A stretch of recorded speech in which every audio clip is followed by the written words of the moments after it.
রাজধানীর মগবাজার এলাকায় আলোচিত নবীন ফ্যাশনের একটি পাঞ্জাবির দোকান জোর করে বন্ধ করে দেওয়ার ঘটনাকে কেন্দ্র করে হাতিরঝিল থানার ভারপ্রাপ্ত কর্মকর্তাকে কারণ দর্শানোর নোটিশ দিয়েছে ঢাকা মহানগর চিফ মেট্রোপলিটন ম্যাজিস্ট্রেট আদালত। বুধবার বিচারিক মোহাম্মদ মোস্তাফিজুর রহমান স্বপ্রণোদিত হয়ে এই নির্দেশনা দেন।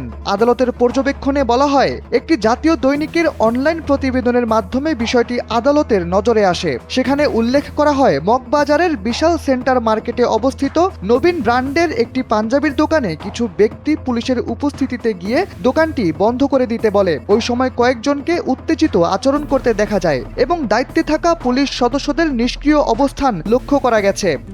RICL TMX, যুগের পর যুগ স্থাপনা থাকে মজবুত। এই ধরনের পরিস্থিতিতে পুলিশের নিষ্ক্রিয়তা সাধারণ মানুষের মধ্যে উদ্বেগ তৈরি করতে পারে বলে আদালত মন্তব্য করেছে। পাশাপাশি পুলিশের এই ভূমিকা কেন বেআইনি ও পেশাগত দায়িত্বের পরিপন্থী হিসেবে গণ্য করা হবে না তা জানতে চেয়ে সংশ্লিষ্ট ওসিকে 3 দিনের মধ্যে আদালতে উপস্থিত হয়ে লিখিত ব্যাখ্যা দিতে বলা হয়েছে।